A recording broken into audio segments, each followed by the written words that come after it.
बाहर नहीं निकलता अपने स्वार्थ के लिए, अपना कितना भी उसका निजी भाई हो, बंधु हो, रिश्तेदार हो, नातेदार हो, जहाँ उसका हित आता है वहाँ वो त्याग नहीं कर सकता।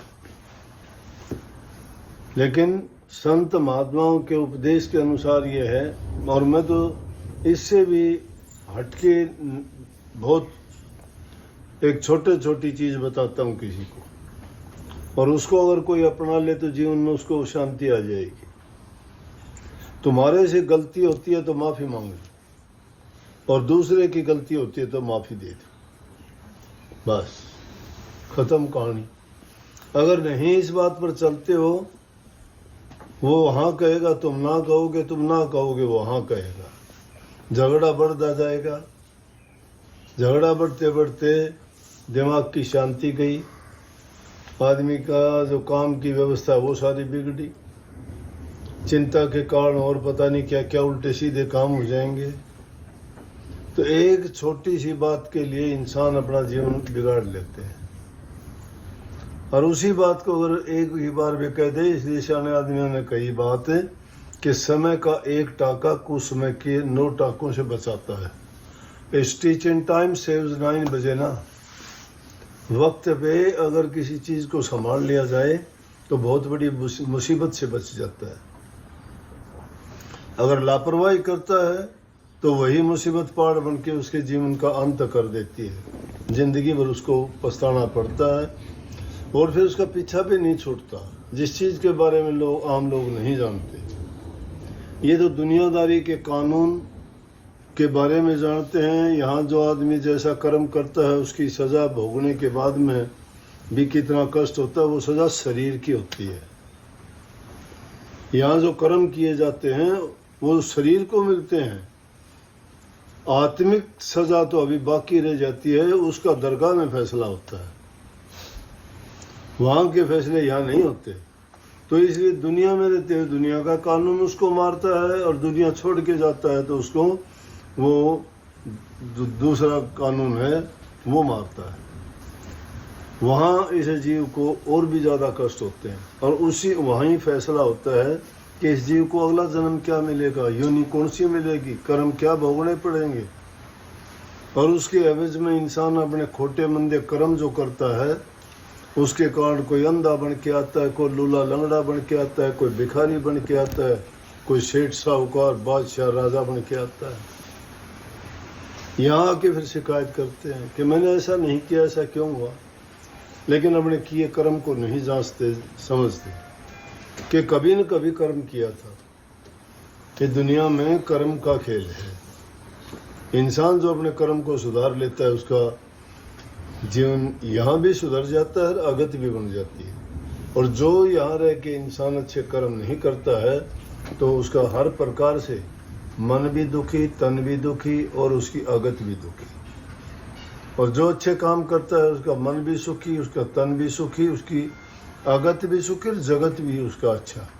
जगत में रहते हुए मान पाता है, इज्जत पाता है, शांति रहती है, संतोष रहता है, पर हित करके उसको बड़ी आत्मिक संतुष्टि मिलती है।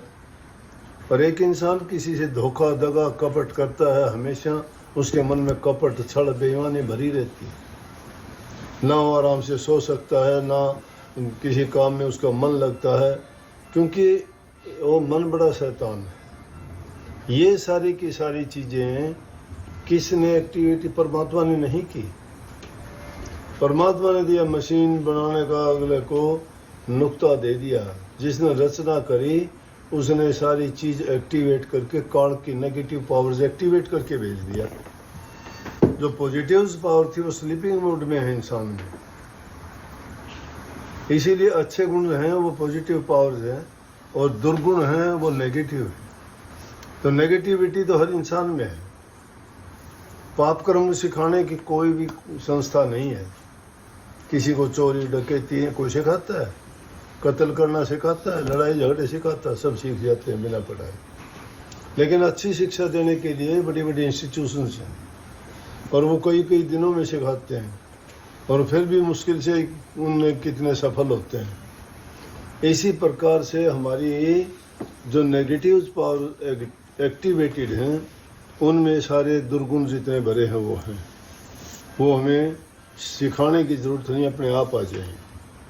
लेकिन अच्छे गुण हैं वो इंसान को जगाने पड़ते हैं, वो स्लीपिंग मोड में है। और वो एक्टिवेट कब होंगे? वो जब गुरु से दीक्षा लेके, गुरु के बताए रास्ते पे चल के हम उनके कहे अनुसार नाम की कमाई करते हैं, अभ्यास करते हैं, सुमरण करते हैं, आत्म जागृति होती है उससे। जब आत्म जागृति हो जाती है तो इंसान को सब कुछ स्पष्ट दिखाई देने लगता है। इन आँखों से तो बारी दुनिया को देखते हैं, लेकिन जो ज्ञान चक्षु शिव नेत्र तीसरी आँख जब खुलती है वो ज्ञान की, विवेक की, बुद्धि की, विचार की आँख है, जिसमें विवेक है। दुनिया में तो कबीर साहब एक वाणी में लिखे हैं, नर पशु, गुरु पशु, तिरिया पशु और वेद पशु संसारा। इस संसार में जितने भी लोग हैं कोई नर पशु है, ये दुनिया का भार लदाए फिरते हैं। कोई गुरु पशु है, गुरु का चेला बन के अज्ञान में बया जाता है कि जो कुछ करेगा गुरु करेगा, गुरु कहता है वो तो नहीं करते। कोई तिरिया पशु है, कोई स्त्री का गुलाम बना बैठा है, उसका भार लदाए फिरता है, कोई संतान का, कोई धन संपत्ति का, कोई जायदाद का। लेकिन साथ क्या जाएगा? साथ तो कफन भी नहीं जाता। जो 2 गज का टुकड़ा देते हैं उसको भी टटोल के देखिए, उसमें कहीं कफन में जेब नहीं है। 1 पैसा जो साथ नहीं ले जाते, और उस पैसे के लिए इंसान बड़े से बड़े जुल्म और पाप करता है। सारी जिंदगी उनके पीछे बर्बाद कर देता है, पाप और खरीद लेता है उसके बदले में। इसलिए नेक कर्म करने चाहिए, शब्दों का चुनाव सही करना चाहिए। बोलते वक्त भी इंसान को कोई ऐसा वचन ना बोलो कि जिसके कारण उसको बुरा लगे।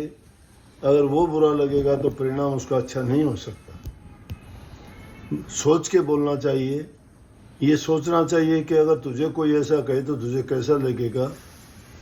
जो चीज़ आपको अच्छी नहीं लगती और दूसरे को कैसे अच्छी लगेगी, ऐसा सोच लेना चाहिए कि अगर दूसरे के साथ जो व्यवहार होता है वैसा हमारे साथ हो तो हम क्या करेंगे।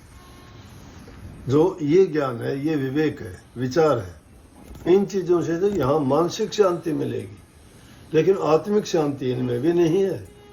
आत्मिक शांति तो नाम की कमाई से ही मिलेगी,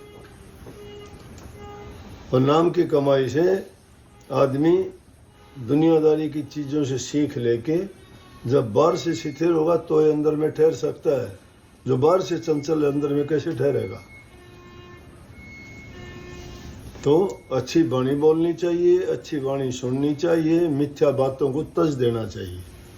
अच्छी चीज़ को तो चाहे कहीं से भी मिले ग्रहण करो। गंदगी की मक्खी ना बनो, मधुमक्खी की तरह बनो। एक मक्खी गंदगी की होती है, अगर वो शहद के ऊपर बैठा दे उसको तो ना तो शहद खा सकती है, उसकी पाँख और पाँव उसमें शहद में लिपट जाएंगे, वो उड़ भी नहीं सकती, मर जाएगी। लालच है उसका, लालच उसको मार देता है। लेकिन शहद की मक्खी जिसको ज्ञान है वो शहद के किनारे पे बैठ के उस शहद का स्वाद भी लेगी, उसको बनाती भी है, उसी में रहती है, और उसको कोई नुकसान नहीं, फायदा ही फायदा होता है। तो दुष्ट आदमी, बुरी प्रकृति के लोग ऐसे होते हैं, अच्छे गुणों को ग्रहण नहीं कर पाते, बर्बाद खुद होते हैं, अपने परिवार को करते हैं और जीवन बर्बाद करके चले जाते हैं। उनको महत्व ही नहीं क्या है। तो पशु पक्षी भी अपना जीवन यापन करते हैं। हम भी अगर परहित नहीं करते, पर उपकार नहीं करते, कोई दूसरे को कष्ट पहुंचाते हैं, दुख देते हैं, तो अच्छी बात नहीं। अगर हम दूसरों को देते हैं तो हमें भी वो मिलेगा। दूसरों को प्यार दोगे तुम्हें प्यार मिलेगा, इज्जत दोगे इज्जत मिलेगी। जब दूसरों को आप दे ही नहीं सकते तो लोगे कैसे। प्रकृति का नियम है give and take, this is the principle of the nature. जो इंसान जिसको देगा, जैसा देगा वैसा उसको वापस मुड़ के आएगा।